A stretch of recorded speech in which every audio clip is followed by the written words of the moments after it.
Pro 14 is back underway. I've seen about 5 minutes of it this morning with the two Italian teams going in it. And there's a pretty important match on. Well, there's a few of them, to be fair, tomorrow. But in terms of ones that I can watch, being here in New Zealand, the time zones have fallen in my favour for Leinster to host Munster as the top 14, Pro 14 gets back underway. So, man, this is a pretty tasty looking clash.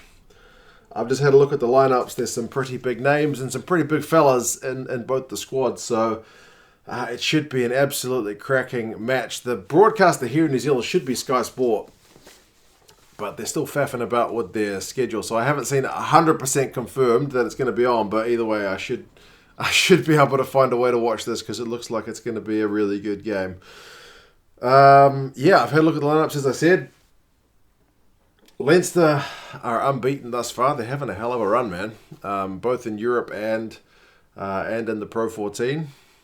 And they'll be wanting to pick up where they left off. But Munster, I think in terms of I've had a look at the conferences, and if you guys have followed my channel, I don't usually put like a real close eye on the Pro 14. It's mostly the Champions Cup that I'm keeping an eye on in terms of European stuff. But I've got a bit of time on my hands, and hell, I'm not going to miss this game. So, yeah, it looks like they're kind of battling it out with Edinburgh in terms of the top of the log for Conference B. So, I'm sure in terms of getting a win over your rival and putting your best foot forward in terms of that conference, Munster certainly have a lot to play for. In terms of the lineups, I had a look. As I said, Healy is starting at loose head. Kelleher is a man that people keep telling me to watch out for. So I'm keen to see a bit more of him. They tell me he is absolutely the next best thing.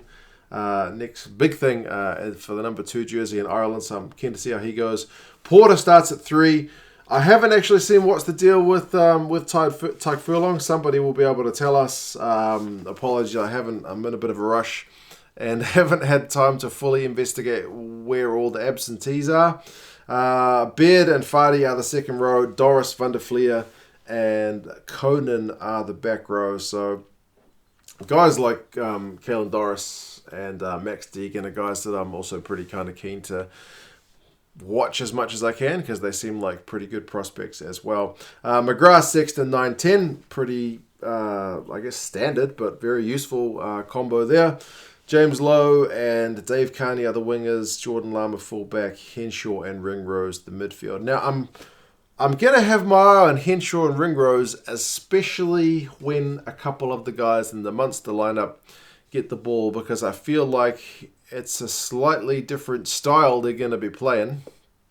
Like Henshaw and Ringrose.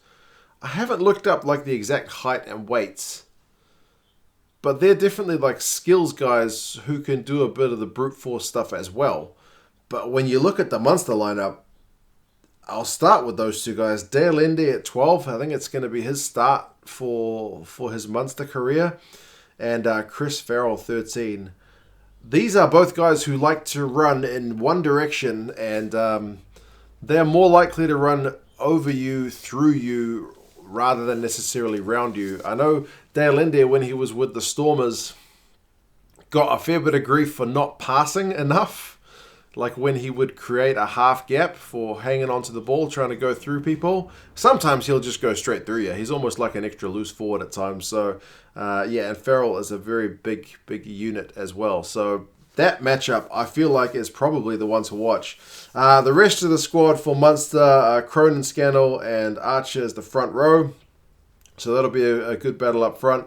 Achia Snyman is there as well for Munster. I think it's his start as well, and he is a lock who's got the hands of a 10. His offloading, his passing is just phenomenal. And talk about big units. He is a big unit. Billy Holland's alongside him. Omani's captain at 6. O'Donnell and Stunder 7 and 8. So also the back row matchup is a pretty fascinating one. Murray and Hanrahan 9 and 10. I see Carberry's kind of out indefinitely, which is pretty disappointing. And obviously Blyndale had to retire a while back now. So yeah, that's a pretty tough break for Munster. Hopefully Carberry comes back once he's like had time to fully recover and absolutely get his injury 100% before we even think about bringing him back. So He's still young. He should bounce back. As I mentioned, Dale Ender Farrell in midfield. Earls and Conway are two pretty bloody class wingers. Conway, I think, is perhaps one of the most underrated guys in world rugby. And Daly is at fullback. So, yeah, it should be a pretty cracking game.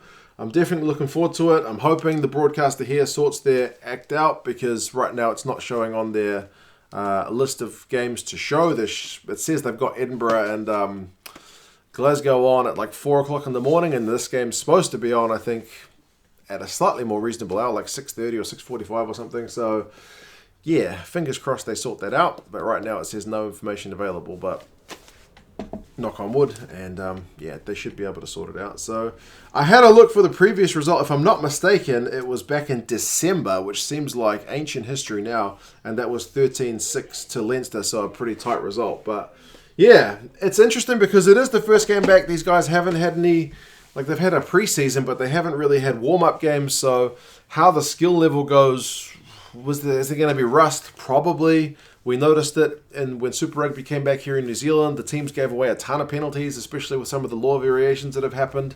In the Premiership, which started last week, I watched like Harlequins and Sale play, and it was a bit error-ridden. But that being said, not every game was. Gloucester and Worcester played, and it was pretty free open and free scoring. So who knows how this one's going to be.